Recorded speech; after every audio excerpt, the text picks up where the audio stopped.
Ang bautismo ba ay kailangan para maligtas?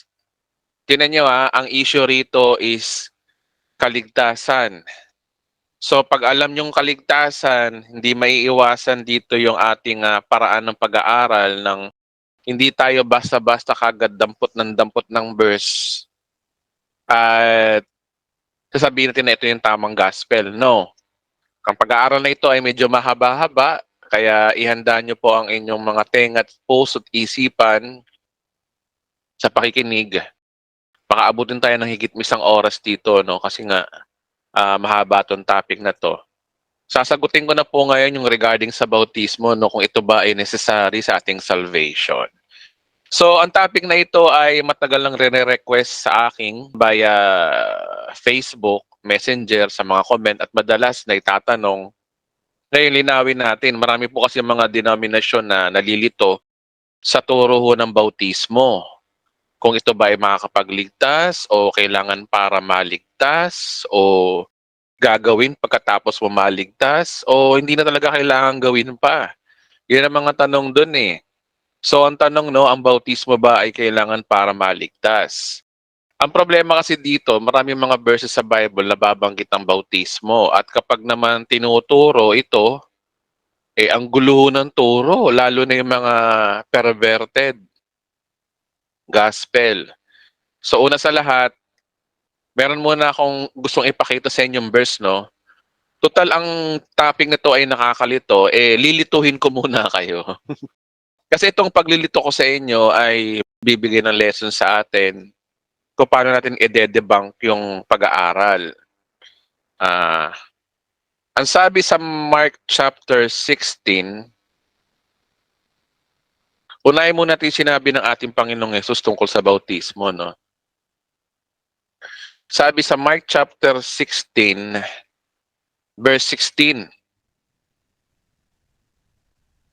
Ang sabi dito, no, Mark 16 verse 16, ang sino mang sumasampalataya at mabautismohan ay maliligtas. Ngunit ang ayaw sumampalataya ay paparusahan. Oh, paano yan, Edwin? Si Jesus na nga nagsabi, ayan, ang sino man daw sumasampalataya at mabautismohan ay maliligtas. Ngunit ang ayaw sumampalataya ay paparusahan. Tingnan itong verse na to, no, ang dapat magbigay tayo dito ng dividing, no. Sabi diyan, ang sino mang sumampalataya. Una, sumampalataya. Pangalawa ay mabautismuhan, ay maliligtas. Pero hindi naman sinabi rito na ngunit ang ayaw sumampalataya at mabautismuhan ay parurusahan. Hindi naman ganoon ang sinabi. Sinabi lang dito, ngunit ang ayaw sumampalataya ay paparusahan. So, ang magpapahamak sa iyo yung ayaw mong pananampalataya. Pero hindi naman sinabi ni Jesus sa kasamang bautismo eh. Ano ngayon, ang tanong dito, anong dito yung nagbibigay ng weight para ikaw ay maligtas? Yung sampalataya ba o ang bautismo? So, ang titingnan mo weight dito, ano ba yung sinabi para ikaw maparusahan? Yung ayaw sumampalataya. Kaya ang magliligtas sa unang statement dito ay yung sumasampalataya. At secondary lang yung bautismo. Ngunit ang ayaw sumampalataya ay parusahan. Ganun po yun. Marami yung mga nagko-quote nito, no? Ang bilis. Quote kaagad, ay eka, sinabi na maliligtas. Parurusahan ng hindi mabautismo. Hindi naman bautismo binabanggit sa mapaparusahan eh. Ang pinaka-emphasize dito is yung pananampalataya pa rin at ang pagpaparusa ay parurusahan kung hindi ka sumasampalataya. Ang weight dito, ang pinakamabigat dito, yung pananampalataya. Hindi yung bautismo. Yung bautismo ay secondary lamang. Mamaya paliwanag kung bakit nasabi yung bautismo. Sabi rito, no, ang mga sumasampalataya ay bibigyan ng kapangyarihan ng gumawa ng mga himala. Sa pangalan ko magpalaya sila ng demonyo at pagsalita ng iba't ibang wika. Hindi sila maano kahit dumampot sila ng ahas o minom ng lason at gagaling ang mga may sakit na patungan nila ng kanilang kamay. Okay. So this is the miracle of the apostles. So, binigyan ko muna kayo ng isang nakakadudang verse na to, no? Ito po ay sabi ng ating Panginoong Yesus. Sinabi po niya yan. Ang word na bautismo, magpalayas ng demonyo, iba't ibang wika, at magpatong ng kamay sa may sakit. Diba? Ito yun, no? So, yun yung emphasize niya ni Jesus. Ngayon, may sinabi si Pablo. Ito malupit. Contradict yata sa sinabi ni Pablo. Sabi ni Pablo dito, no? Kaya't iwanan na natin ang mga panimulang aralin. Yung mga basic teaching daw, iwanan na daw. Ano daw yung basic teaching? Ito malupit. Tungkol kay Kristo. Oh, at magpatuloy na tayo sa mga araling para may sapat na pangunawa. Tigilan na daw yun natin yung muling paglalagay ng pundasyon. Ano daw yung mga foundation teachings tungkol sa pagtalikod sa gawang walang kabuluhan at tungkol sa pananampalataya sa Diyos, tungkol sa aral, tungkol sa mga bautismo. Oh. Ang point dito, marami palang bautismo. Tapos pagpapatong ng kamay, muling pagkabuhay. So, ang sabi ni Pablo raw dito, iwanan na daw natin ang ganyan turo tungkol sa aral ni Kristo. Oh, contradict na. Di ba? So, paano natin susolusyonan yan? Kasi nga, lumalabas niyan na yung sinasabi ni Christ kontra do sa sinasabi ni Pablo. Oh. Kung hindi kayo marunong mag-divide ng scripture, malamang ligaw na kayo dyan. So, yun ang ating pag-uusapan natin ngayon. No? Ito yung turong nakakalito. Kaya itong turong to mga kababayan ay napakalalim.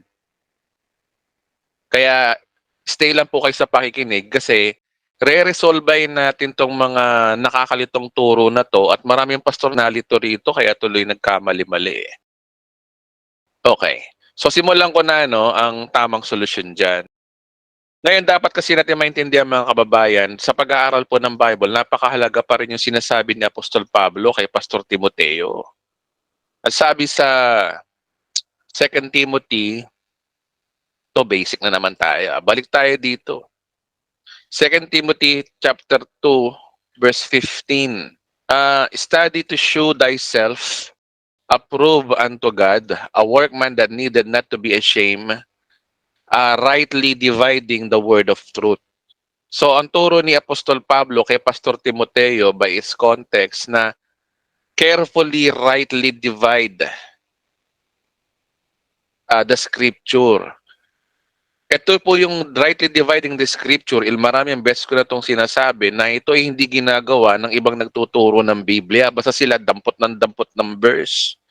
Kuha sa Old Testament, kuha sa New Testament, kuha kung saan-saan, kuha sa Psalms, kuha dun sa kung saan-saan pinagdadampot. May Genesis pa, may Exodus pa. Ay, ganun ang pinagtuturo ng ng ibang religion drop the name, Catholic, Iglesia ni Cristo, ano pa, Iglesia ni Soriano. Lahat yan, puro pareho sila cherry pick, dampot verse. Hindi nila kinonsider na mayroon tinatawag na dispensation at rightly dividing the word of truth. So kasi ang rightly dividing the word of truth ay isang matalino ho kasing pag-aaral po yan ng Biblia Pag sinabing rightly dividing, rightly. Kasi meron kasing mga overly dividing at wrongly dividing. Ang sabi dyan, rightly.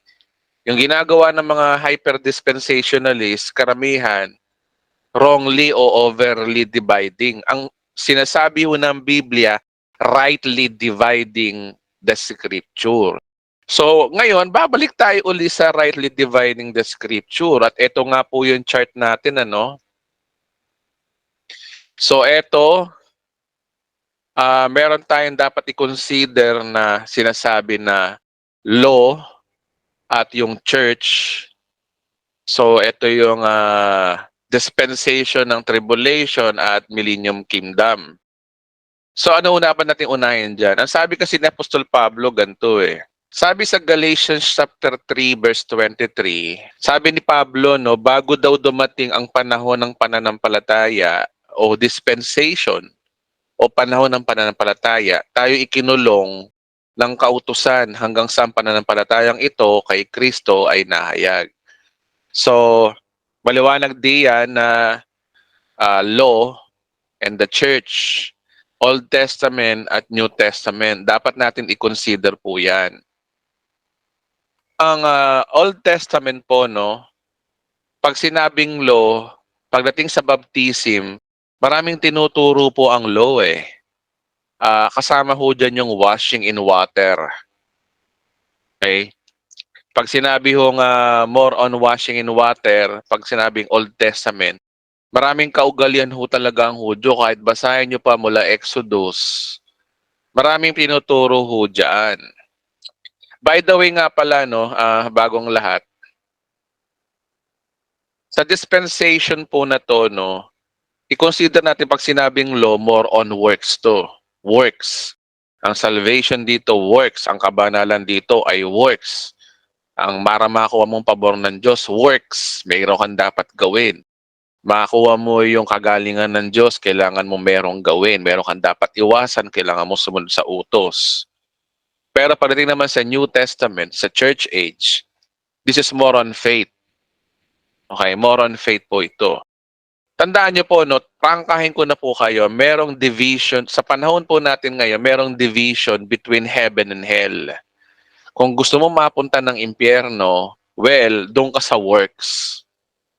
Kasi nga, hahusgahan tayo balang araw by works. Ang sabi dito sa millennium. Dito sa part na to, huhusgahan yung mga unbeliever by works. Kaya kung gusto mapunta ng impyerno, by works. Pero ang kaligtasan po natin ay hindi naman ho kasi by works eh. At ito yung napag-aralan natin ng maraming beses na pagdating dito sa church age, this is more on faith. So itong dalawang to ay division po ito between heaven and hell. Between church and law. Kung gusto mo pumunta ng langit, it is more on faith. Pag gusto mo pumunta ng impyerno, more on law. Yan po ang analogy po ng Biblia eh. Kaya nga, if you trust the law, go to hell. If you trust grace by Christ, go to heaven. Ganun lang po kasimple po yun. Ngayon, punta muna tayo sa law. Sa law ho kasi, maraming tinuturo sa Old Testament at maraming mga verses wherein where to wash. Kailangan mong washing in water. Ito, no? Kailangan mo mabautismohan. At ito po, ang alam naman natin na ito po ay kaugalian ng mga Hudyo. Sa tuwing sila ay naliligo, naglilinis ng kanilang katawan o kanilang hayop o ang kanilang mga i-offer, kailangan ho talaga ng tubig. So doon pa lang meron na talaga at practically ito ay para sa mga ginagawa ng mga Hudyo noong panahon na yon. Again, let us view this as dispensation. Naniniwala ako sa dispensation, pero hindi po tayo hyper-dispensation. Ang tinitingnan natin to nung panahon lang na to, nung law kasama sa kanilang paglilinis para maging malinis ka ay more on tubig. At sa under the law, maraming mga washing na tinuturo ang Judaism, sinasabi ko kanina, at ang Old Testament law. Ngayon, ito ba ay apply sa kapanahunan natin? Well, tingnan natin. Kung i-apply natin ngayon sa oras na ito, i-apply natin. Pero pag hindi, sa tingin ko, figure out natin kung dapat pa bang i-apply natin. Ngayon, meron po tayong 4 na tao ng iba't ibang panahon na may nasabi regarding sa baptism. Since baptism naman po ang ating topic, pag-aralan natin ngayon ano yung mga sinabi ng 4 na taong to. Si John the Baptist, si Jesus Christ, kasama si Jesus Christ of course, si Apostol Pedro at si Apostol Pablo. So yung 4 na taong yan, konsultahin natin. Una, yung sinabi ni John the Baptist. Kay John the Baptist muna tayo focus. Okay? So nung natapos ang law, dumating si John the Baptist. Sabi kasi rito, no, sabi sa Luke chapter 16, verse 16 eh. Sabi rito, no, ang kautusan ni Moses at ang sinulat ng mga propeta ay may bisa. Yung law may bisa daw. Pero may kahangganan hanggang saan daw? Hanggang daw sa pagdating daw ni Juan na tagabautismo. Buhat noon ay pinangaral na ang magandang balita tungkol sa paghahari ng Diyos at ang lahat ng nagpipilit na makapasok dito. Pag sinabi pong paghahari ng Diyos, salvation po yan. Simple as that. Ganito po yan, ano? So, itong law kay Moses, natapos ito nung dumating si John the Baptist, ito. Okay? Nung dumating si John the Baptist, at ang pinapangaral ni John the Baptist ay regarding dito sa Kingdom of Heaven, yung paghahari ng Diyos. Dito pa yung sa dispensation ng millennium mangyayari. Na siguro ang plan B ng Diyos ay dito yung mangyayari yun. Kaya nga lang simingit ang church age bago nangyari itong mga end times prophecy na to, no? Kasi nga, nagbigay ng way ang Diyos para sa ating mga hentil itong church age na almost 2,000 years ago na nag-i-exist hanggang sa panahon natin ngayon. At sa pagtapak ng rapture, dito na matitigil yung orasan nating mga hentil at babalik uli ang Diyos sa panahon kaligtasan para sa mga Hudyo. Ang kaligtasan sa mga Hudyo rito ay regarding sa spiritual na kaligtasan, ha? At meron ding physical na kaligtasan. Huwag po tayo mako-confuse doon. Pag sinabi hong kaligtasan, dalawa ho yan. Sa church, ang kaligtasan sa atin ay spiritual lang. Spiritually, we are saved. Ganon din ang mga Hudyo, meron din silang spiritual salvation dito sa church age. Pag sinabing church, it is composition, both Jews and Gentiles po ito. Hindi po kagaya na tinuturo ng mga hyper-dispensationalist, hentil lang daw ang church. No, that is a big no. At hindi ko po tinuturo yon. Ang tinuturo ko po, mapahudyo, mapahentil, pag nagsama sila at nanampalataya kay Kristo, kasama sila sa church. So, ang pinapangaral ni John the Baptist ay yung kingdom of heaven or yung panahon ni Jesus Christ. So ngayon, basahin natin yung malaking the message na to, no? Matthew chapter 3 verse 16, basahin natin. Sabi sa Matthew chapter 3 verse 16, ay 1 to 6 pala, sorry. Nang panahon na dumating si Juan na taga-bautismo sa ilang ng Judea at nagsimulang mangaral. So ano yung pinangaral ni Juan? Ganito ang kanyang sinasabi, magsisi na kayo at talikuran ng inyong mga kasalanan sapagkat nalalapit nang dumating ang kaharian ng langit. So, it is about salvation to, no? Malapit nang dumating na maghari ang Diyos. So, ito yung salvation to mankind. Si Juan ay tinutukoy ni Propeta Isaiah, sasabihin, ito ang pahayag ng isang taong sumisigaw sa ilang, ihanda ninyo ang daraanan ng Panginoon, gumawa kayo ng mga tuwid na landas sa kanyang lakaran. So, ang purpose pala ni John the Baptist, ihanda si Jesus na pagrating. Sabi dito, no, gawa sa balahibo ng kamelyo ang damit ni Juan at sa balat naman ng hayop ang kanyang sinturon at ang kanyang namang pagkain ay balang at pulot-pukyutan. Dinayo siya ng mga tao mula sa Jerusalem, sa buong Judea at makabilang panig ng Ilog Jordan. Ipinahayag nila sa kanilang kasalanan at sila ay binautismoan sa Ilog Jordan. So ang baptism pala ay mayroong connected sa pagpapatawad ng kasalanan. Ang nangyayari, pinapahayag nila yung kanilang mga kasalanan at sila binabautismoan. So ganun po yung ginagawa ni John the Baptist. Saan ho itong bautismo na to? Sa tubig. Okay, sa tubig. Kagaya ng sinabi ko sa inyo kanina, maraming bautismo. Sabi sa Hebrew, chapter 1, verse 6, nakalagay doon maraming bautismo. Ito ay bautismo sa tubig. At maliwanag to nung sinabi ni John the Baptist. Sa chapter 10 din mismo, dito nyo malalaman na marami palang bautismo, hindi lang nag-iisa ang bautismo. Eh, ang alam ng mga nagtuturo ng bautismo, basta bautismo, tubig. Lagi nilang kinokonek sa tubig. Ito ebidensya ko, sabi sa Matthew chapter 3, verse 11, binabautismohan ko kayo sa tubig bilang tanda ng inyong pagsisisi at pagtalikod sa kasalanan. So yun pala ang purpose ng bautismo na tinuturo ni John the Baptist. Binabautismo kayo sa tubig, tanda lang pala, sign. It is a sign for what? Ng inyong pagsisisi at pagtalikod sa kasalanan. Sino kausap? Mga Hudyo. Sabi rito Hudyo Ang context dito, mga Hudyo, mga lahi ni Abraham. Sino ba lahi ni Abraham? Physically, literally, mga Hudyo. So sa kanila, nung panahon na ito muna, no, nung panahon ng Old Testament, nung panahon na wala pa si Kristo, ang pagsisisi sa kanila at pagtalikod sa kasalanan ay ginagamitan ng ritual na tubig o bautismo. Oh. Ito sinabi pa ni John the Baptist. Focus kayo dito ha. At darating ang kasunod ko, ang siyang magbabautismo sa inyo sa Espiritu at sa apoy.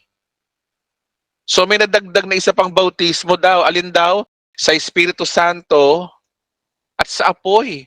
Sino yung magbabautismo na yon? Yung kasunod daw na darating. Sino yon? Siyempre si Jesus Christ. Si Jesus Christ pala ay magbabautismo. Dalawa pala ang bautismo ni Jesus Christ. Isa sa Espiritu Santo at sa apoy. So ganito yan mga kababayan, no? Si John the Baptist nagbabautismo sa tubig, pero si Jesus sa apoy at sa Espiritu Santo. Oh. So basahin natin mabuti kung paano to ha. Higit siyang makapangyarihan kaysa sa akin, ni hindi man lamang ako karapat dapat magdala ng kanyang sandalyas. Hawak niya ang dayami ng kalaykay upang alisin at tipunin niya sa kamalig ng trigo, ngunit ang ipay susunugin sa apoy na hindi namamatay. So ang Espiritu Santo malinaw dito at yung bautismo sa apoy, ito daw ay pagdarang sa impyerno. Oh. Susunugin sa impyerno. So Jesus Christ pala nagbabautismo para maligtas ka by spiritually at si Jesus Christ din nagbabautismo sa iyo papunta ka ng impyerno. Yun po yung ibig sabihin ng pinaka-context po dito, ang linaw-linaw. So ngayon, malinaw na meron tatlong bautismo. Bautismo sa tubig, bautismo sa banal na spirito, at bautismo sa apoy. Okay? Meron na tayong definition ngayon. Okay. Kailan nangyari to? Kailan sinabi to? Dispensation pa ng Old Testament bago pa dumating si Jesus Christ. Nandito pa lang tayo, oh, ha? Dito pa lang tayo. Wala pang church. Wala pang pinapako si Kristo. Wala pa. Ito pa lang tayo. Doon pa lang to. So, kailan to applicable? Noong panahon lang na ito. Kanino applicable? Sa mga Hudyong under the law. Na hindi na kailangan ng kautusan. Magpabautismo lang kayo. Kaya ito yung bagong turo ng mga Hudyo. Na no need na ng kautusan, hindi na kailangan ng patay siguro ng tupa dahil sabi nga, 'di ba, nag-end ng law sa panahon ni John the Baptist. Natigil 'yun. Na ang turo ni John the Baptist, simple lang, magsisi kayo talikuran ng kasalanan at magpabautismo. Kanino binabanggit to? Sa mga Hudyo. Wala pang church niyan. Wala pa ha. Wala pa. Ulit. Wala pa. Okay. Meron pa sinabi si John the Baptist, maging malinaw sa atin. Imbestigahan natin to ha. Ayon sa Mark chapter 1, verse 8. Dito nyo malalaman na meron transition na nangyayari kasi. Na dati bautismo, ngayon iba na. Okay? Ngayon may sinabi si John the Baptist dito, no. Ito, binabautismohan ko kayo sa tubig. Ngunit babautismohan niya kayo sa Espiritu Santo. Sino to? Si Jesus Christ. So, ang pinopoint ni John the Baptist dito, si Jesus Christ. Kasi bakit? Siya nga ang tagahanda eh. Hinahanda nga niyang tao. Kaya temporary, tubig muna kayo babautismohan sa tubig. Temporary muna. Pero meron darating na kagaya ko, yun ang tunay na bautismo sa Espiritu Santo. So lumalabas niya na ang bautismo sa Espiritu Santo mas legit, mas powerful kasa sa tubig. Oh. So may idea na tayo na sino ba makapangyarihan? Si John the Baptist o si Jesus Christ? Si John the Baptist, tagahanda lang. So anong ginagamit niya muna ng bautismo? Tubig. Tubig muna. Total, pamilyar dito ang mga Hudyo, tubig para maintindihan ng mga Hudyo kasi sa mga Hudyo, natural sa kanila, tubog sa tubig ay paglilinis. Kaya ginagamit ni Juan dito, tubig. Ngayon, meron daw darating na magbabautismo daw sa inyo. Kanino? Sa mga Hudyo. Tandaan nyo po, ang Christianity nagsimula sa mga Hudyo. So, sino mas mahisigit? Yung tubig o Espiritu Santo? Si Jesus Christ o si John the Baptist? Oh.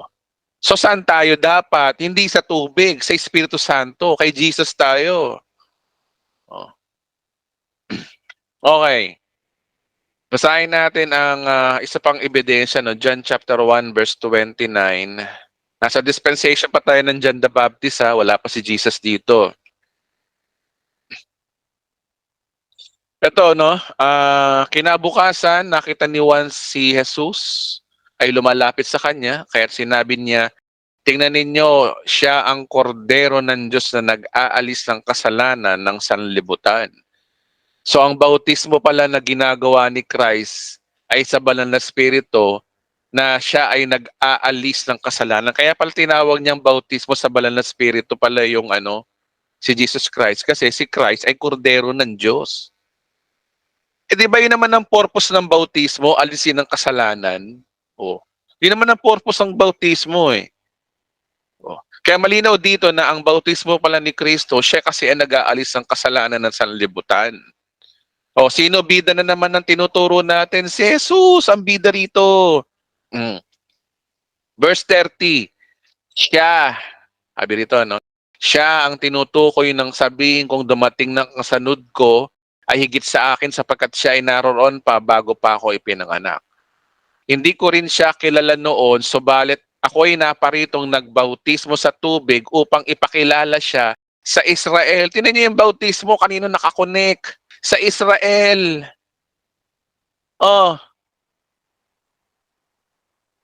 kanino nakatungkol? Sabi rito, ulitin ko, no, hindi ko rin siya kilala noon, subalit ako'y naparito, nagbautismo sa tubig upang ipakilala siya sa Israel. Hindi naman sa church. Wala naman church dyan eh. So nung una saan? Sa panahon ni Juan, ang purpose para sa Israel. So maliwanag dyan na iba yung kay John the Baptist sa tubig, si Christ sa banal na spirito. Ngayon, next nating dispensation ay yung panahon ni Jesus Christ. Dumating si Jesus. Alam naman natin na si Jesus Christ, ang ministry niya nung una, sa simula, physically, but not exclusive. Una sa mga Hudyo siya nag-ministry. Tinawag siya para sa mga Hudyo nung una. Pero di ko sinasabi na tinawag lang siya sa mga Hudyo. Yung mga mid-acts hyper-dispensationalists, sila literal na si Kristo daw tinawag lang daw sa mga Hudyo. Tayo daw kay Pablo. Mali. Ang tinuturo natin, sa panahon lang na ito, si Jesus ay sinugo sa mga Hudyo sa panahon na ito. Okay, so alam niyo po majority ng tinuturo ni Jesus sa panahon na ito ay He will rule as a king. Kaya ang mga tinuturo niya ay tungkol sa kaharian ng Diyos. Ang tinuturo niya ay regarding dito. Kapag salvation ang binabanggit niya, lagi niyang binabanggit na kailangan niyong makapasok sa kaharian ng langit. Ito yung salvation spiritually sa mga Hudyo. Ito yung kanyang hugot. Kapag binabanggit ni Kristo na kailangan mo maligtas, ang sinasabi niya sa mga Hudyo is about kingdom of heaven. Kaya nga sabi ni Jesus Christ, di ba, unless a man be born again, he cannot see the kingdom of God. Pag sinabing kingdom of God, ang code name yon o code yon ni Jesus Christ regarding sa salvation spiritually para sa Israel nung panahon na ito. So, wala rin pagkakaiba rin yan sa salvation natin. Okay? So, ganun po yung ibig sabihin ni Christ. Ngayon, basahin natin to, no? Merong sinabi si Jesus Christ eh. Tingnan nyo Sa John chapter 4, verse 1 and 2. Jesus Christ nga nagbabautismo eh. Dapat we must follow Jesus. Di ba? Follow Jesus daw, follow. Pati pagbabautismo ni Christ, follow. So, ibig mong sabihin, pati pagpako ni Jesus sa krus, follow ka pa rin? Pagpapapako ka rin? Ganun ba? Ito yung mga tinuturo ng perverted. Mahilig sila sa follow Jesus, follow, follow. Eh, iba nga yung ginawa ni Christ, binayaran yung kasalanan natin, follow ka pa rin. Eh, sinabi na nga na naghihirap si Kristo para sa atin, ikaw maghihirap ka rin, follow Jesus. Kaya ang katwiran nila, si Jesus daw nagpabautismo, kaya we let us follow. Saan sa Bible yun? Nasusundin mo si Kristo pati yung kanyang ginawa. Eh di magpenitensya ka na rin, magkatoliko ka na rin, kung gusto mong follow, follow ka dyan. Yan ang tinuturo ng ibang born again, follow, follow. Napaka masyadong over, OA masyado. Masyado kayong banal, no? Intindihin niyo yung sinasabi ho ng Biblia. Ang sabi rito, no, ang tanong kasi rito, oo, nagpabautismo si Kristo, pero ang tanong, nagbautismo ba siya? Oh, yun ang tanong doon. Meron bang sinabi na sa Biblia na naglubog siya sa tubig? Ito yung sinasabi ng verse. Sabi rito, no, nabalitaan ng mga Pariseo na si Jesus, ang Panginoon, ay mas maraming nahihikayat na maging alagad at nababautismohan kaysa sa kay Juan. Oh, ayan, Eka, Edwin, no? Si Kristo nagbabautismo kaysa kay Juan. Oh. Di binasa yung verse 2. Nasabi ng verse 2, ngunit ang totoo, hindi si Jesus mismo ang nagbabautismo. Oh, ayan, linaw-linaw eh, oh. Nahikayat na maging alagad na nagbabautismo kay Juan. Si Jesus daw nagbabautismo. Hindi nila binasa tong verse 2. Sabi rito, no, ngunit ang totoo, hindi si Jesus mismo ang nagbabautismo, kundi ang kanyang mga alagad. Oh, oh, 'di ba? Ang 'yan ang problema kapag hindi ka nagbabasa ng buong context. Maliwanag diyan na bagamat sinabi diyan nagbabautismo daw si Jesus, parang siguro chismis lang 'yun, pero sabi diyan, no, ngunit ang totoo hindi si Jesus ang mismo ang nagbabautismo kundi mga alagad. So mga alagad pala ang nagbabautismo. Okay. So bakit kaya gano'n, ano? Bakit tinatanggihan ni Christ na siya ay magbautismo? Ibig sabihin nun, nagpapatunay na si Jesus, nagbabautismo siya sa pamamagitan ng banal na Espiritu. Nung oras na to, hindi pa siya namamatay, kaya hindi pa nangyayari yung tinatawag na performance niya para ibautismo yung mga taong maliligtas. So tandaan niyo po to, no? Sa madaling salita, kapag tinanggap mo ang banal na Espiritu, ikailigtas na. Ganun yung mga kapatid, ah. Kasi sabi, si Kristo ay nagbabautismo. Ang bautismo daw ay yung pagpapatawad ng ating kasalanan sa magitan ng kanyang paghandog. So yun pala ang bautismo sa banal na Espiritu.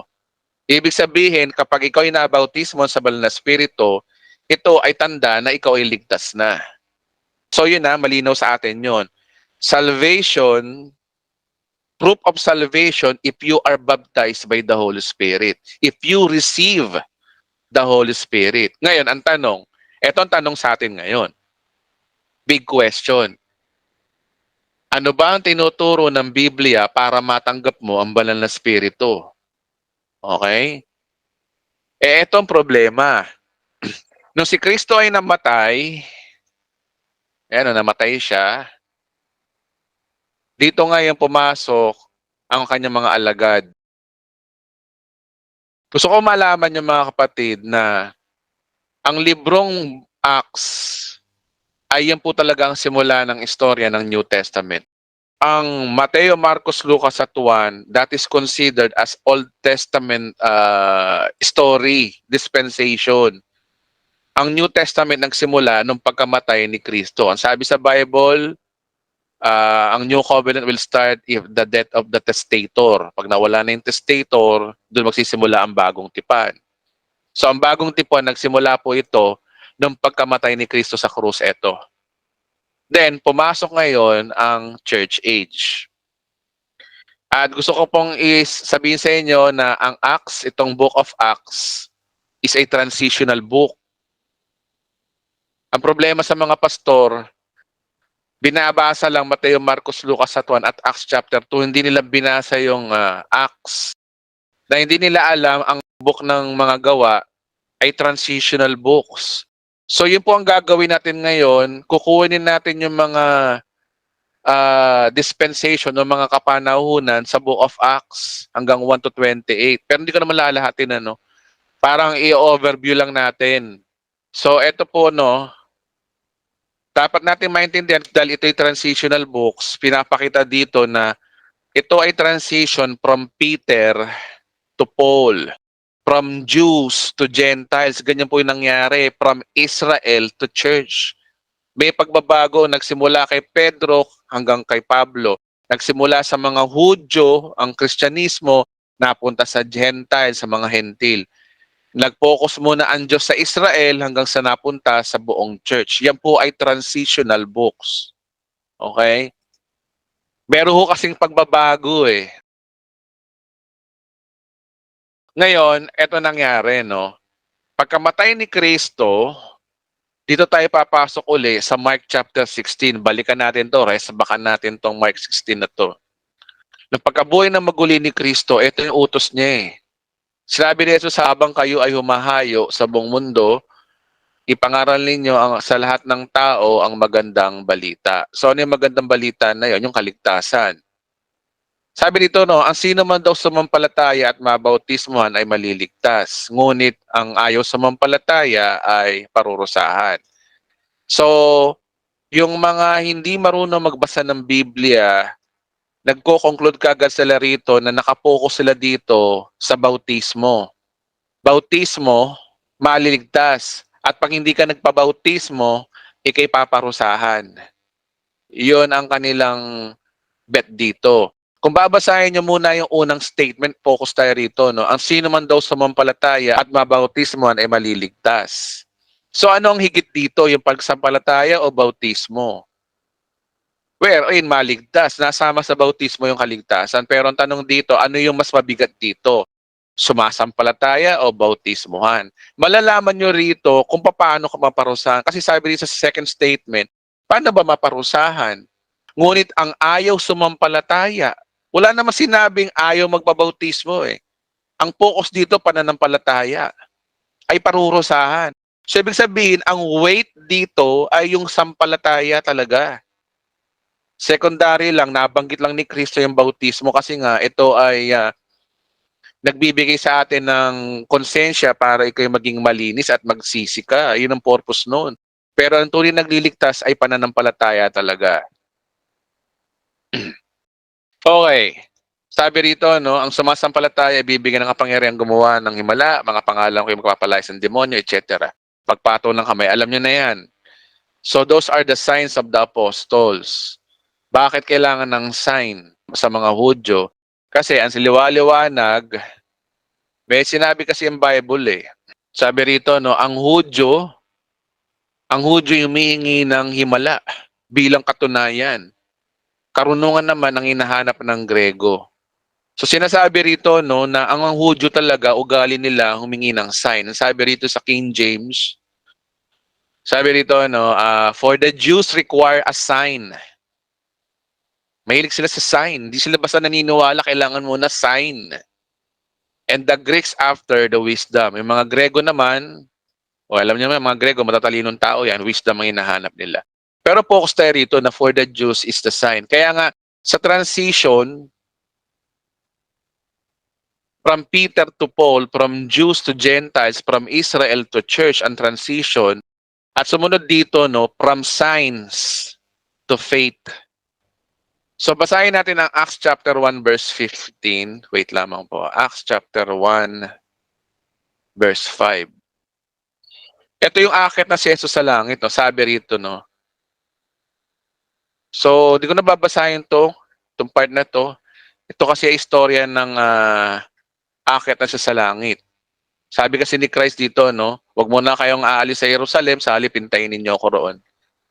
Ninyo roon ang pinangako ng Ama na sinasabi sa inyo. Sabi rito, no, si Juan ay nagbautismo sa tubig. Ngunit hindi tatagal at babautismohan kayo sa Espiritu Santo. So, ano ibig sabihin ni Christ dito, no? Kinikilala ni Christ na si John the Baptist ay nagbautismo sa tubig. Pero sabi ni Christ, antayin nyo, babautismohan kayo sa Espiritu Santo. Diba? So, ibig sabihin, ang church talaga ay nakadesign para bautismohan sa Espiritu Santo. So, hindi na tubig. Maliwanag dito, kay John the Baptist lang po ang bautismo. Pagdating sa mga alagad sa church, sa buong church between Jews and Gentiles, it is baptism of the Holy Spirit. It is receiving the Holy Spirit. Okay? So ngayon, ang tanong, paano ba matanggap, paano ba mabautismo sa Espiritu Santo para maligtas kami? Di ba? Paano ba mabautismohan? Ngayon, dito tayo papasok kay Peter. Dito tayo papasok kay Peter. meron siyang nabanggit regarding sa bautismo eh. Kung babasahin natin ang Acts chapter 2, ito yung sinabi, iniisa-isa natin chapter by chapter, no? Basahin ko na lang, no? Nagkatipon silang lahat ng lugar na sumapit ng araw ng Pentecostes. Araw ng Pentecostes to, no? Walang ano-ano yung may ingay nagmula sa langit tulad ng ugong na malakas na hangin at napuno nito ang bahay na kinaroroonan nila. May nakita silang parang dilang apoy na dumapo sa bawat isa sa kanila at sila'y napuspos. So madaling salita, napuspos sila ng Espiritu Santo, dumating na. Nagsimula sila magsalita ng iba't ibang wika ayon sa pinagkaloob ng Espiritu Santo. Laktaw tayo, no? Ibig sabihin dumating na ito yung ano na, yung unang dating ng banal na Espiritu Santo, natanggap na nila.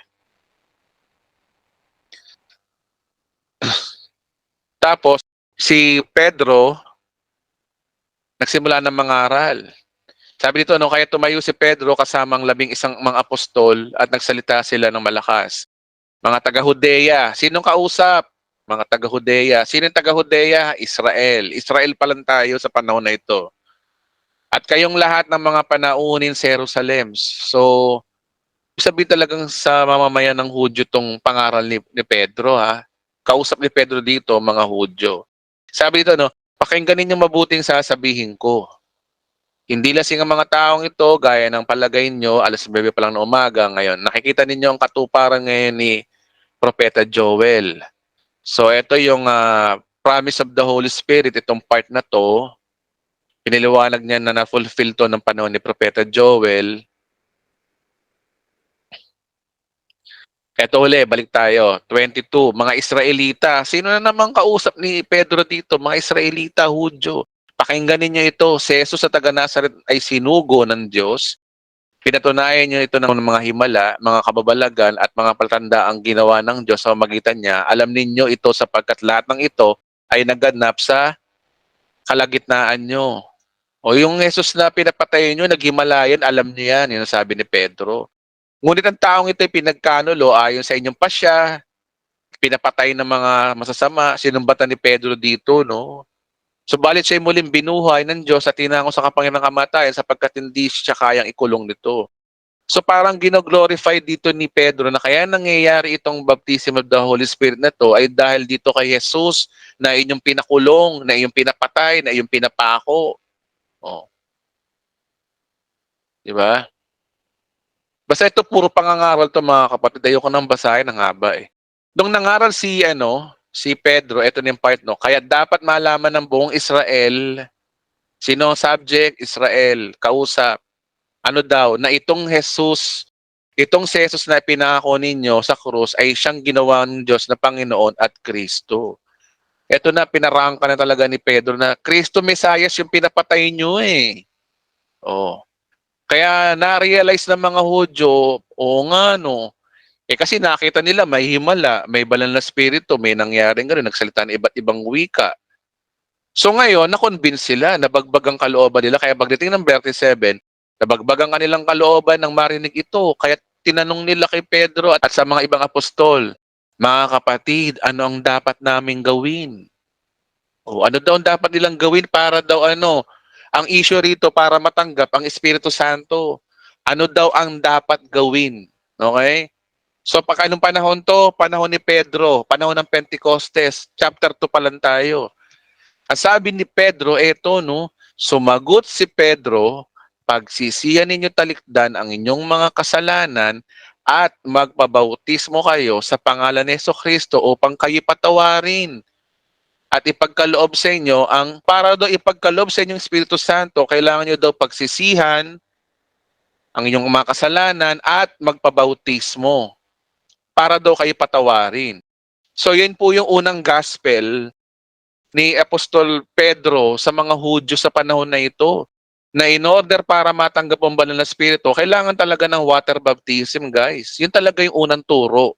Yun yung una, ha? Yun yung una. Alam niyo po, no, itong Book of Acts, no, may madidiscover mo dito na may 5 iba't ibang paraan para maligtas. Confusion ang aabutin niyo dito sa Book of Acts na to, maliban lang kung madiscover mo na ang Book of Acts is a transitional books. Dapat niyo maintindihan na ang Book of Acts sa umpisa kay Pedro, sa mga Hudyo sa Israel at saka puro himala sa una ang Kristyanismo.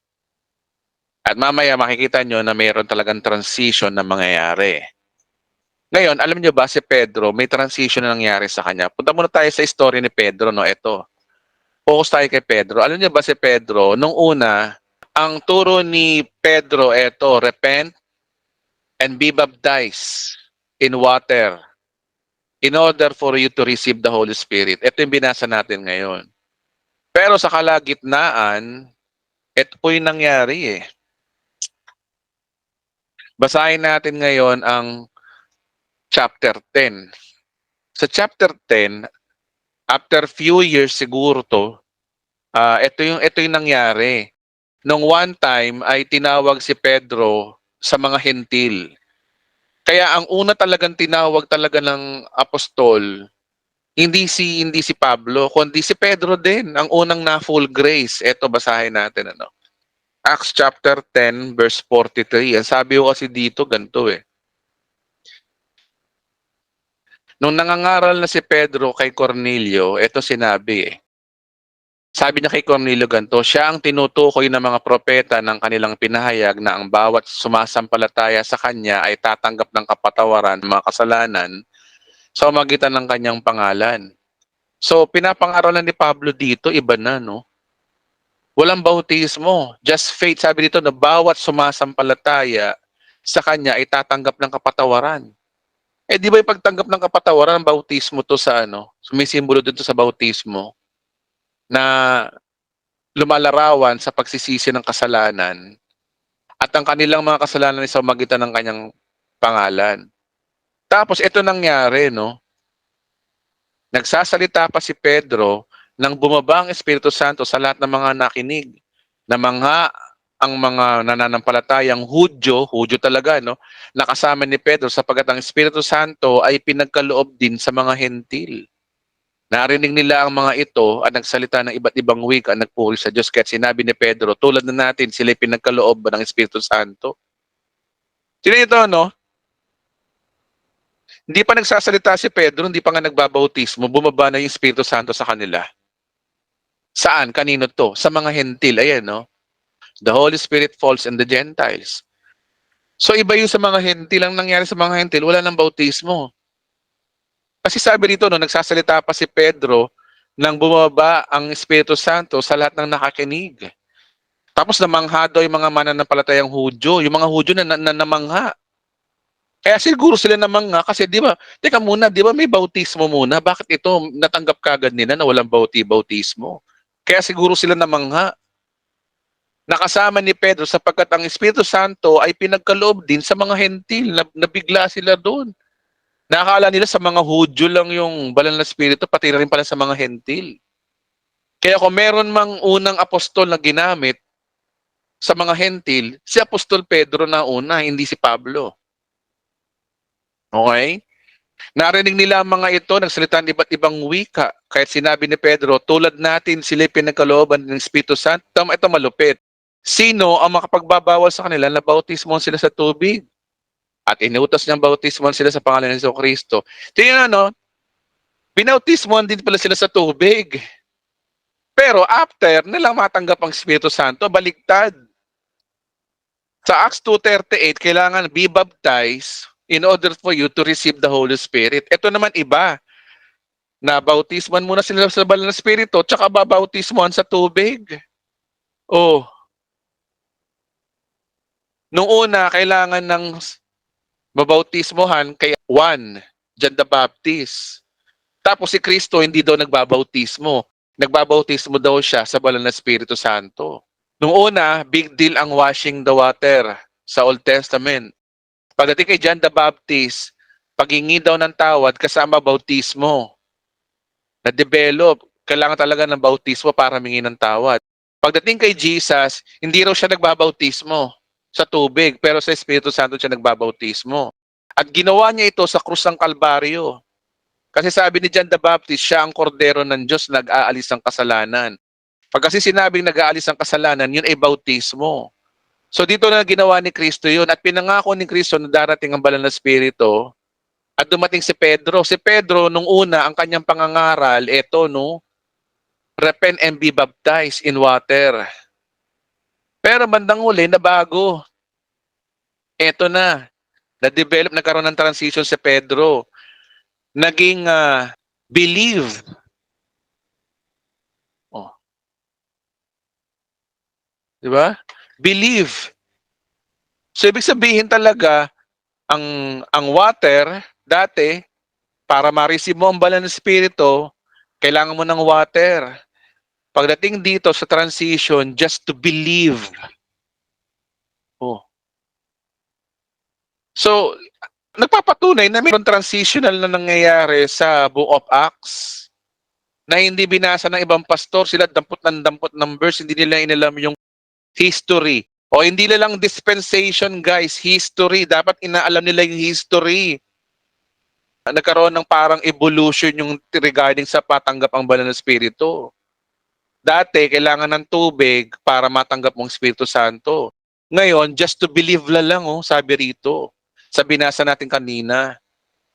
Oh. Eto paano, pagdating ng Acts chapter 11, nagkwento si Pedro.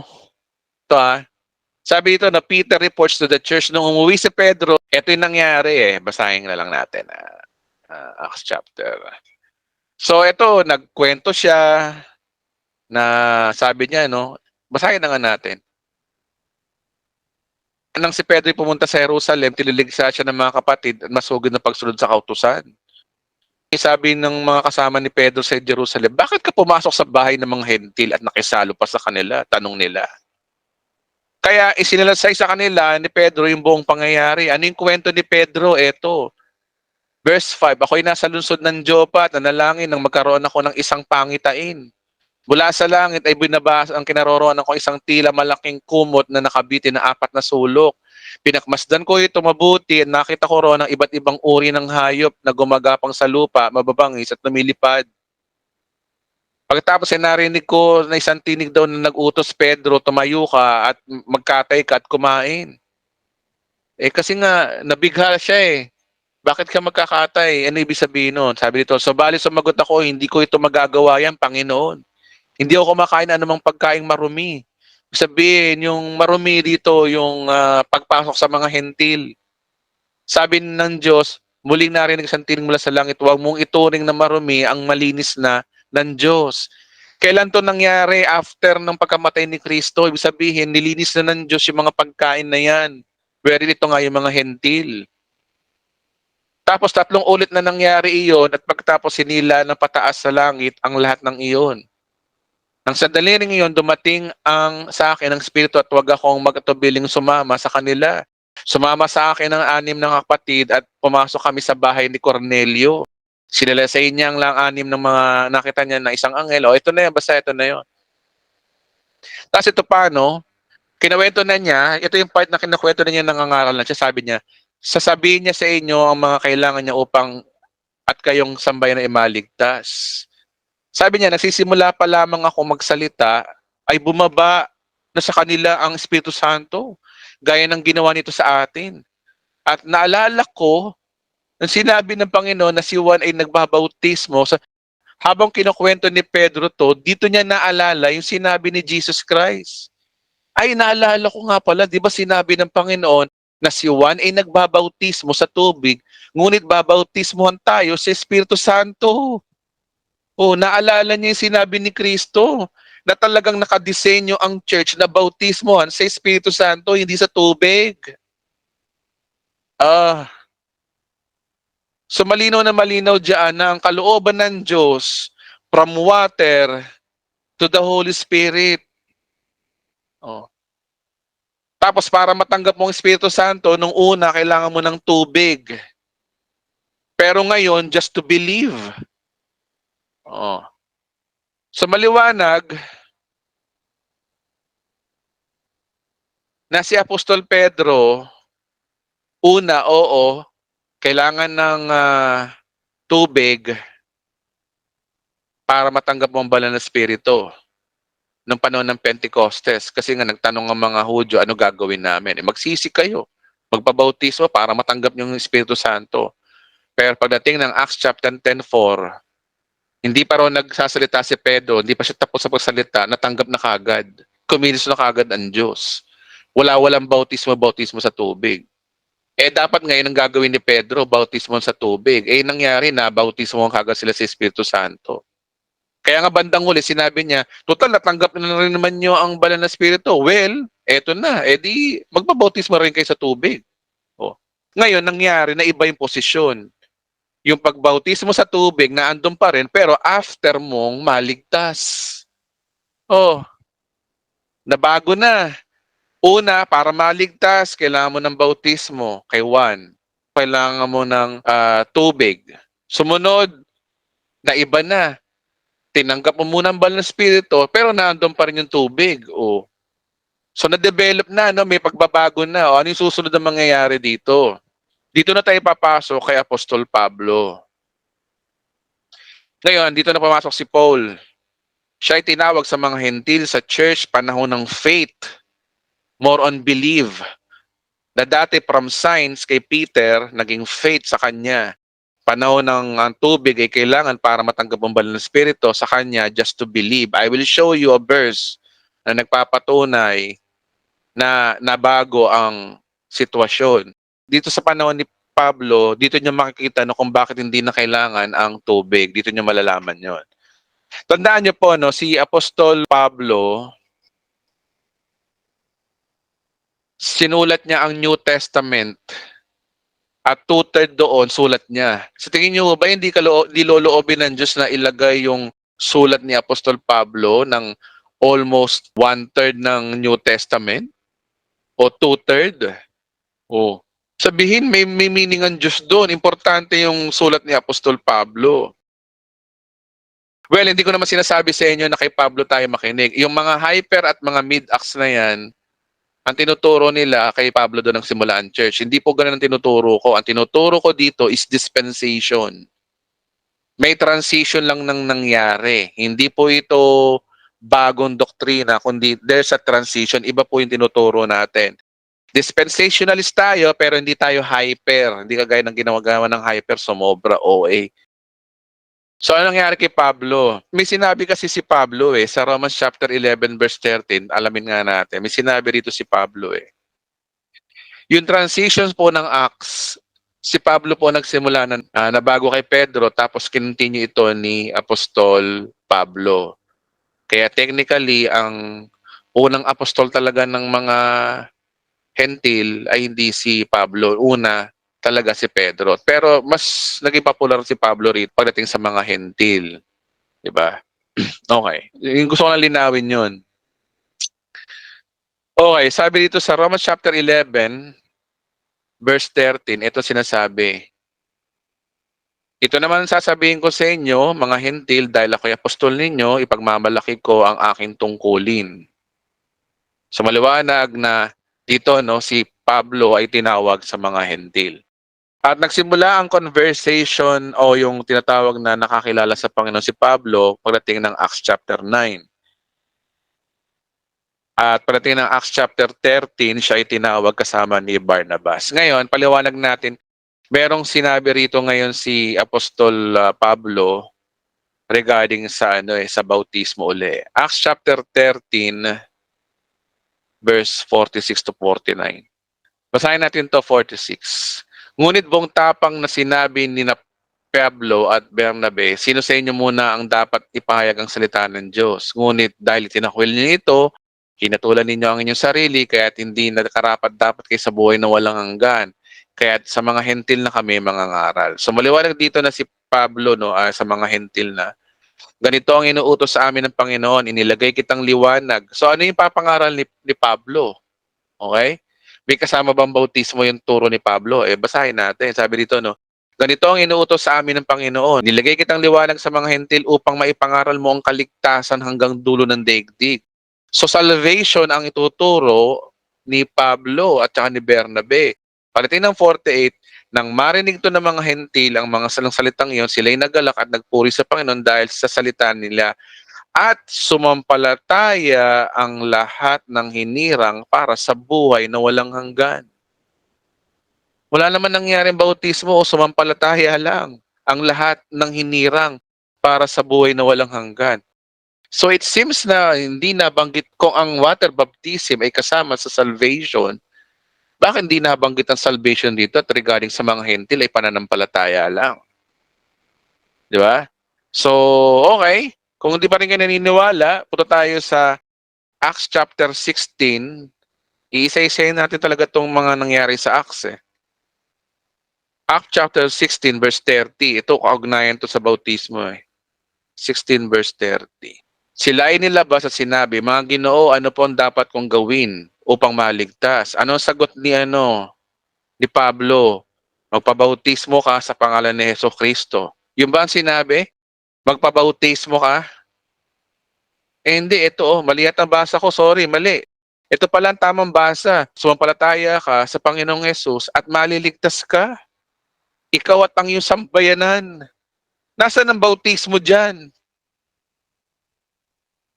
Oh, anyari, mga Baptist kayo, mga Eli Soriano, sorry, hindi ko naman tinatanong ko lang mga nagtuturo doon sa dating daan, mga Iglesia ni Cristo, Katoliko, anyari sa inyo? Nagtanong nga kay Pablo, ano ang dapat mong gawin para maligtas? May sinabi bang bautismo? Ito direkto, sumampalataya ka sa Panginoong Yesus at maliligtas ka, ikaw at ang iyong sambayan. Ayan po, letra por letra. Oh. Di pa rin convincing yung iba. O sige, basahin natin ang 1 Corinthians chapter 1 verse 17. Ito yung sulat ni Pablo sa mga taga-Korinto. May nabanggit siyang ganito, no? Sapagkat sinugo ko ni Kristo, hindi upang magbautismo. Ayun, diretso na tayo. Sinugo daw si Pablo ay para sa ating mga hentil, para sa mga Kristiyano at sa panahon natin ngayon, hindi raw para magbautismo.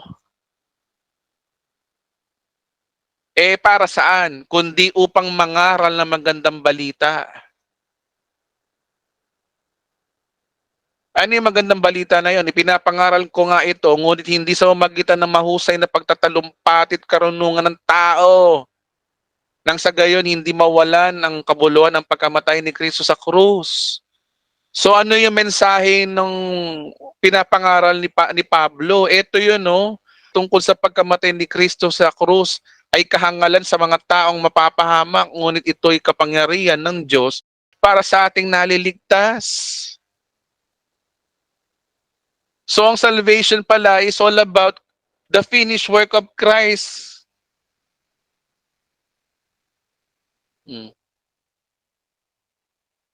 Kaya nga sabi dito, ang mga Hudyo humingi ng katunayan at karunungan naman ng mga Grego. Ngunit ang pinapangaral namin ay si Kristo na pinako sa krus.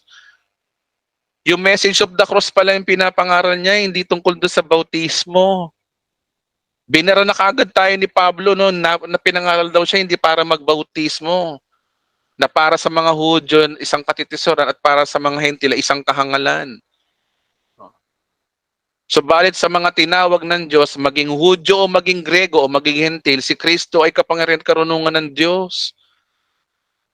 Hindi ako mid-acts. Ayan, ang linaw dyan, no? Kanino daw yung message of the cross? Sa Hudyo at sa mga Hentil. Hindi sa mga Hentil lang.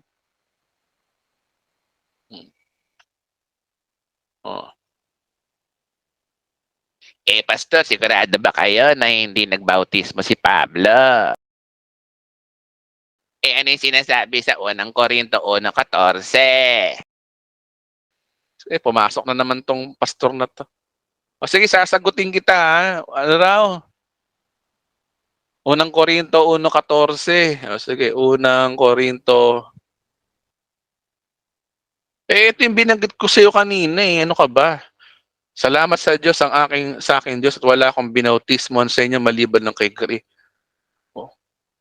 Kaya hindi niyo masasabing kayo yung binautismoan sa aking pangalan. Ako nga rin ay, nagbautismo nga siya ngayon kung nagbautismo siya, sinabi nga dito, no? Sapagkat sinugo ko ni Kristo hindi upang magbautismo. Ayun na nga, sinabi na nga. Di ba? So, linaw-linaw mga kapatid, no? Tandaan niyo po, no, hindi ko sinasabi ni Pablo na hindi na kailangan ng bautismo, no? Ang sinasabi lang niya ay hindi nakasama sa gospel yung bautismo, hindi na necessary. Oh. Inuulit ko hindi yung mga mid-acts, yung mga hyper-dispensationalists, hindi na raw, ito daw yung verse na nagpapatunay na pinagbabawal daw ni Pablo na wag na magbautismo. Hindi naman pinagbabawal, sinasabi lang niya rito na sapagkat sinugo ko ni Kristo hindi upang magbautismo kundi ipangaral ang magandang balita. Sinasabi lang ni Pablo dito na hindi nakasama sa gospel ang bautismo. Ang gospel daw na ito ay yung pagkamatay ni Kristo sa krus. Hmm. So ang 1 Corinthians chapter 14 verse 17 ay nagsasabi lang na hindi kasama sa gospel ang bautismo. Hindi na necessary. Kaya nga 'di ba ang pamagat natin, kailangan pa ba ang bautismo sa ating kaligtas para maligtas? Hindi na. Sinabi nga kasi dito na ang gospel is all about message of the cross. Eto guys merong sige nga. Papaano pastor kung mapakita ko sa iyo sa letra por letra ang bautismo ay naliligtas? O, di ba? O sige nga, ano yung verse mo? Meron kasing verse mga kapatid na ito letra por letra ang salvation daw ay bautismo. Ito marami maka-encounter kayo nito na ito yung pinaka atomic bomb nila, ito yung kanilang super weapon na verse na nagpapatunay daw na ang bautismo daw ay magliligtas. Okay? Ito i-debunk natin tong verse na to. Ito na siguro yung inaantay ng ibang mga gustong umano sa akin na na kontra ako sa bautismo. Ito.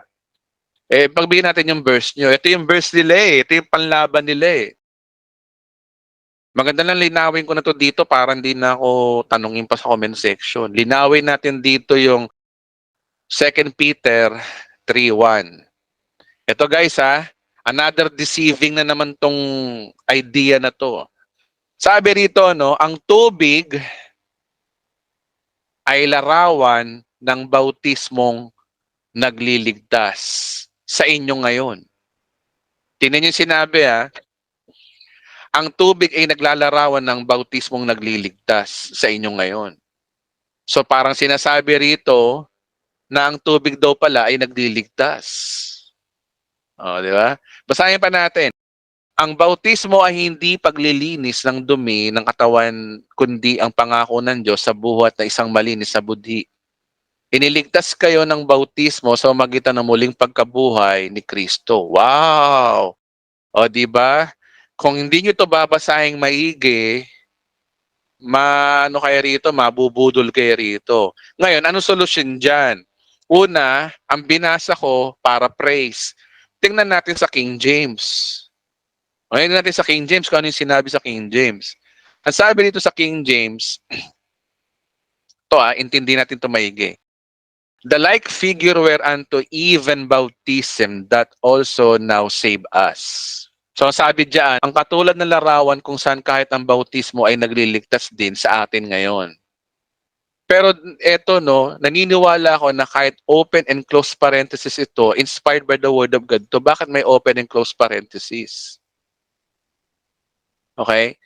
King James to So malapit to sa Greek. Nasa original manuscript siya. Ayan kasama siya. So yung parenthesis na yun, hindi natin inintindi maigi. Ang sabi rito sa King James uli, ang katulad ng larawan daw ng bautismo, kung saan kahit ang bautismo ay nagliligtas din sa atin ngayon. So ano yung dahilan kung bakit nagbibigay ng salvation ito sa mga tao na bautismuhan? Anong purpose?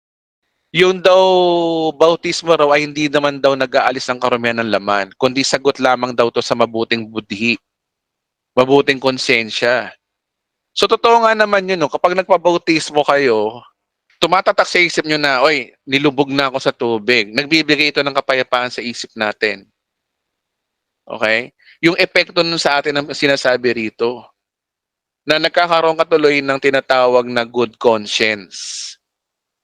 At sabi rin dito, no, ang bautismo raw ay hindi raw nag-aalis daw ng mga filth of the flesh o yung tinatawag na karumihan. So ang tanong, ano ba tong filth of the flesh na to? Sinabi rito na oo, nakakapagligtas siya. Sabihin nun, nagkakaroon ka ng pakiramdam. Ganun lang yan eh. Nagkakaroon ka ng pakiramdam na ikaw iligtas. Pakiramdam mo lang yun. Kasi nga, ang bautismo daw ay hindi raw nag-aalis daw ng filth of the flesh. Ngayon, ano ba tong filth of the flesh na to?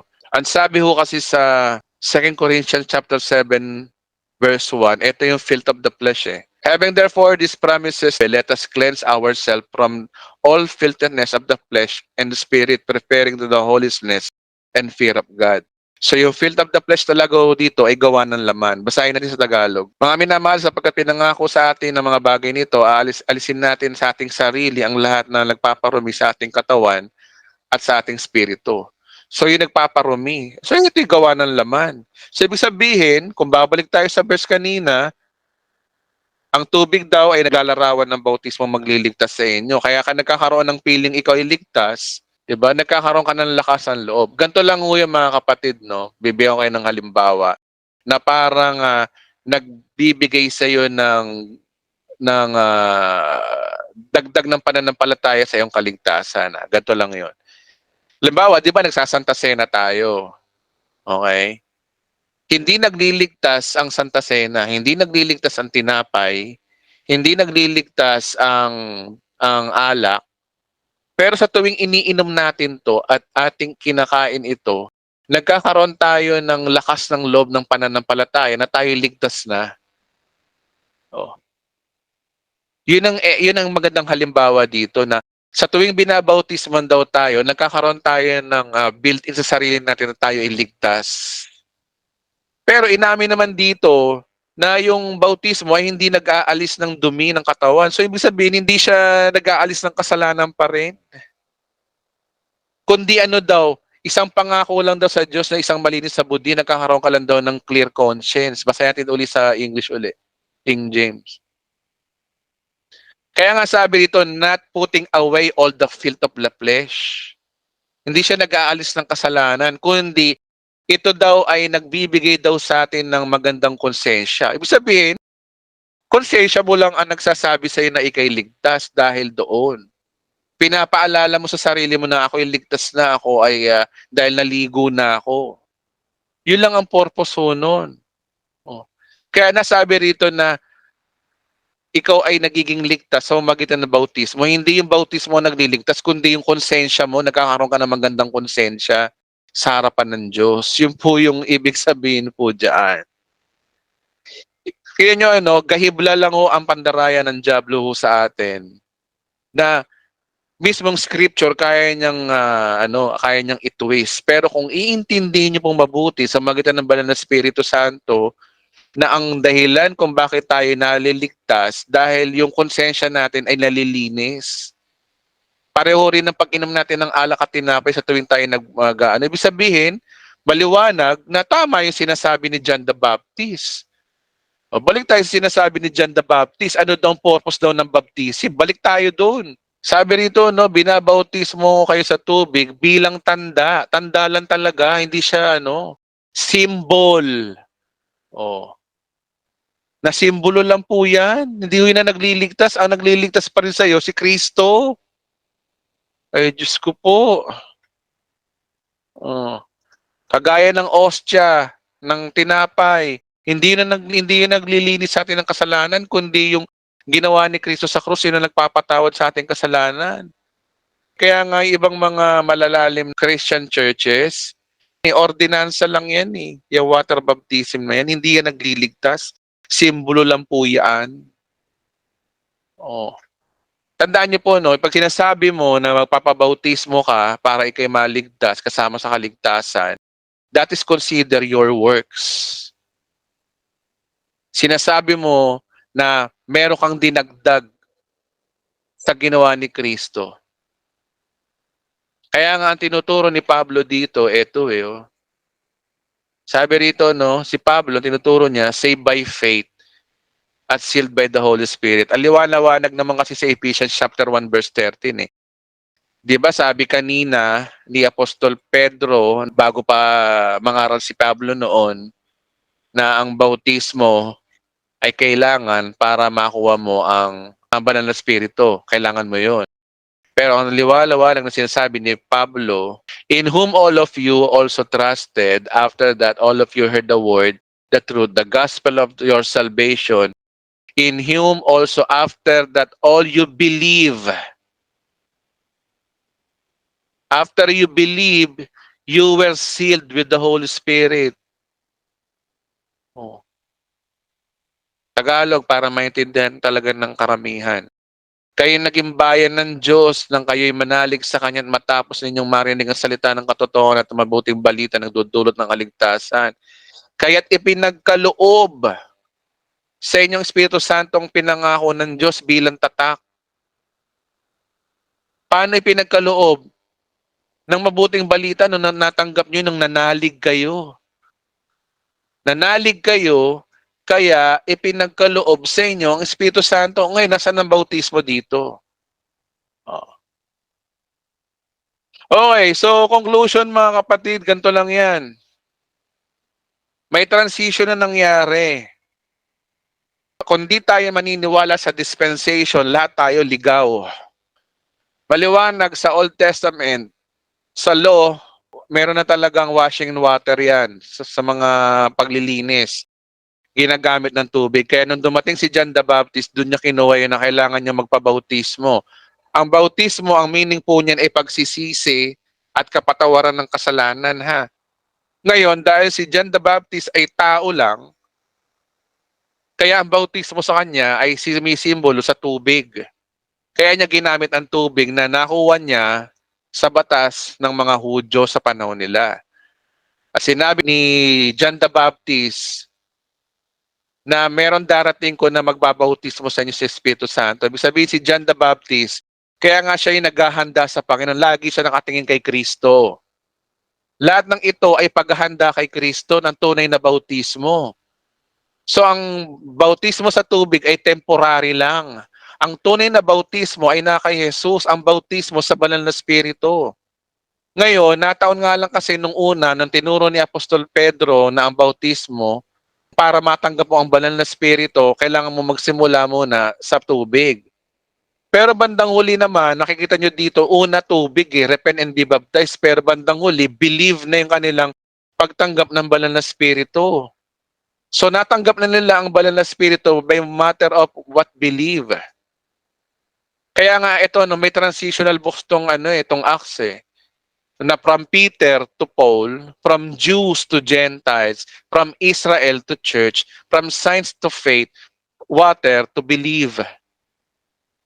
Maliwanag po dito na may transition na nangyari. Okay? Ito ang dapat nating sundin kasi dito tayo malapit eh. Ito na tayo, di ba? Malapit na mag-rapture, di ba? Nandito tayo dapat ang sundin natin. Ito yung huling-huling mensahe ng Diyos sa Bible. Na ang kaligtasan ay by faith. Para matagpuan mo ang banal na Espiritu, you need to have to believe. The moment you believe the gospel. At sinabi ni Pablo na hindi siya nagbabautismo, kundi ang mahalaga sa kanya ay pangangaral. Nagpapatunay na ang gospel ay hindi kasama doon ang bautismo. Big idea po dito, ang tunay na salvation ay what? By faith. Faith na, sinasabi lang faith lang. Oh. Kaya ang tanong, sa panahon ba natin ngayon, kailangan pa ba talaga magpabautismo? Ngayon, kung gusto niyo magbautismo, bahala kayo. Wala namang mawawala sa inyo, pero hindi po yan ang salvation. Yan ay pagpapakita lamang na kayo ay, meron kasi mga churches, sige, kung gusto niyo magbautismo, hindi ko kayo pipigilan. Pero ayon sa pag-aaral natin, hindi na siya kailangan eh. Hindi na siya kailangan. Kasi, kailangan mo mabuhay sa pananampalataya. Kasi may tinapos sa si Kristo. Pwede, pagkatapos mong ma-save, ang paniniwala mo ay doon pa lang magbabautismo, okay lang. As long ang kaligtasan mo ay saved by faith alone lang. Okay lang yun. Sige, babautismo kayo. Pero kung ako tatanungin nyo, di na kailangan para sa akin. Kasi nananampalataya na ako, naligtas na ako, pinatawad na ako, ba't pa ako magpapabautismo? Kaya nga, pagdating nga dito, sinasabi ni Pablo, hindi na kailangan eh. So, yun lamang po mga kababayan. Pasensya na ho at tumaba, napakahaba ho ng ating topic. Napakahirap nitong topic na to mga kapatid. Salamat din po sa inyo at see you next week po. God bless po at stay blessed po sa ating lahat. Mabuhay po tayo.